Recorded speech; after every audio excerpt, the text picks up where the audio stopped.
বন্ধুরা কেমন আছেন? নিশ্চয়ই ভালো আছেন। আমি ভীষণ ভালো আছি। আর আমায় যারা চেনেন তারা তো চেনেনি, আর যারা চেনেন না তারা অবশ্যই চিনে নেবেন। আমি Ratnadi Ghosh, in India from Hooghly.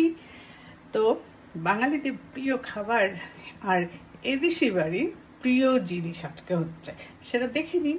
সেটা হচ্ছে এই দেখুন, পোস্তর বড়া। পোস্তর বড়া খেয়েছেন? কে কে ভালোবাসেন হাত তুলবেন। হ্যাঁ, এই দেখুন পোস্তর বড়া, আর এই দেখুন পোস্ত বাটা। তো পোস্তর বড়া, এই পোস্ত বাটা বেটে দেখছেন, আর এই যে বড়া ভাজা হচ্ছে। তা পোস্তর বড়া খেতে কে না ভালোবাসে বলুন? সবাই ভালোবাসে, আমি তো ভীষণ ভালোবাসি। তো আমাদের বাড়ির প্রত্যেকেই ভালোবাসে পোস্তর বড়া। আপনারাও ভেজে খান, অনেক দাম। এক্ষুনি বলবেন দিদি পোস্তের বড়া এত দামি জিনিস খাচ্ছে। না, শখে মানুষের খাওয়া, তো সেই জন্য খাওয়া হচ্ছে, অনেকদিন পরেই হচ্ছে সেটা। তো যাই হোক, আপনারা সবাই ভালো থাকবেন, আর অবশ্যই ভিডিওটা লাইক শেয়ার কমেন্ট করতে ভুলবেন না।